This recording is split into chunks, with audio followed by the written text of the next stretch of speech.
Bonjour à tous, c'est Plein-Champ et hier soir j'ai eu l'occasion d'aller voir la dernière bande de Beckett avec Denis Lavant, mis en scène par Jacques Osinski. En ce qui concerne la scénographie, on est sur quelque chose de très épuré, complètement dans l'esprit de Beckett, avec ce bureau et ses tiroirs face publique, des cartons qui contiennent des bandes. Ce qui marque au début de la pièce, c'est la présence de Denis Lavant, qui est vraiment incroyable dans ce rôle, et qui va être à son bureau pendant au moins 5 minutes, sans parler, en étant seulement face publique. C'est exactement ce qu'on a dans la didascalie initiale. Ça a un peu perturbé les spectateurs. Il y a quelqu'un qui s'est cru drôle en essayant de faire les 3 coups, quelqu'un qui a applaudi, parce que c'est assez dérangeant en fait, cette pièce de Beckett. Elle ne correspond pas en fait au code actuel de la dramaturgie, mais ça c'était déjà le cas dans les années 50. Ça provoque des réactions, c'est ça qui est très bien. Il y a eu beaucoup d'incompréhension de la part du public qui peut-être ne connaissait pas cette pièce,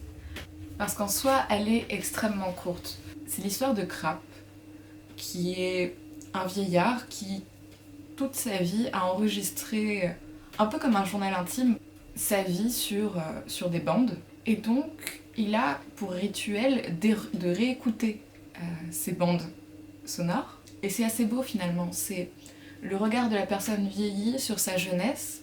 Par exemple, il écoute une bande de quand il avait 30 ans et on nous fait comprendre qu'il a environ 70 ans, entre 70 et 80 ans. Et donc il y a ça qui est le récit principal, mais il y a aussi tout un jeu sur le quotidien de cette personne, parce que pour Beckett, à chaque fois, ce sont des personnages assez ritualisés.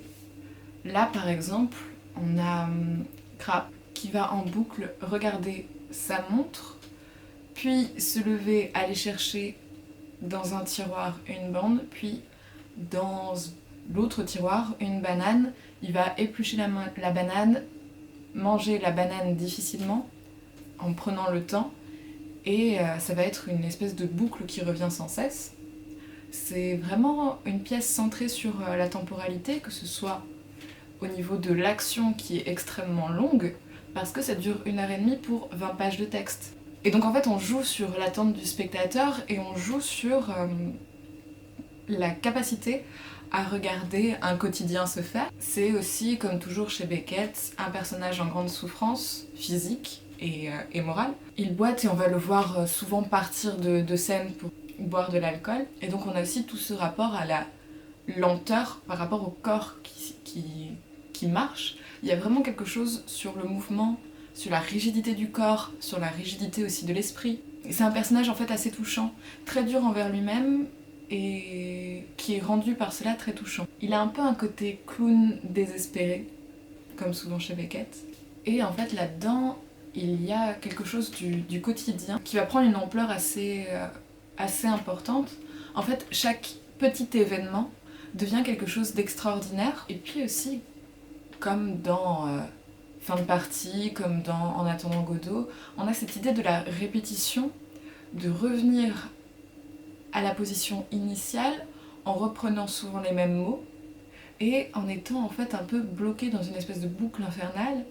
Et c'est aussi toute une critique du quotidien et ça marche très très bien dans cette mise en scène. C'est aussi toute une réflexion sur la propre perception de sa solitude, de la vieillesse, comment on vieillit, comment on fait pour gérer le fait d'être seul, parce que Beckett est toujours une réflexion sur la condition humaine. Et j'ai noté quelques phrases que je trouvais très belles. Avec toute cette obscurité, je me sens moins seule. Que reste-t-il de toute cette misère? Un manteau vert sur un quai de gare. Parce qu'en fait, on va aussi avoir la volonté de ressasser les souvenirs, surtout par rapport à sa vie amoureuse. C'est vraiment une pièce désespérée. Et donc, il va écouter les bandes de sa jeunesse et il va commenter en fait ce qu'il pensait. Et là, on voit vraiment que ça lui coûte en fait de réécouter ça.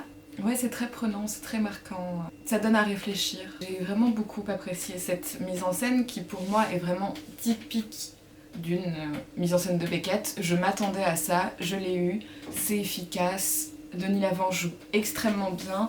Son visage a quelque chose déjà de très marquant, donc pour ce personnage un peu aigri par le temps et complètement désespéré et désespérant, ça fonctionne très bien parce qu'il a aussi un côté très clownesque et cartoonesque en fait, qui va vraiment appuyer les passages de comique de gestes et de comique de répétition. Ça se joue jusqu'au 30 novembre au Théâtre de l'Athénée, et d'ailleurs je les remercie pour l'invitation. J'ai vraiment passé une bonne soirée, même si le public était peu réceptif, et c'est vraiment dommage. Il faut s'attendre à de la longueur dans du Beckett, il faut s'attendre à être surpris, à être dans la difficulté en tant que spectateur, et c'est très bien. Ça change un peu de ces mises en scène extrêmement efficaces, extrêmement rythmées. Là, c'est un rythme mais différent. Si vous avez aimé cette vidéo, vous pouvez la liker, la commenter, la partager.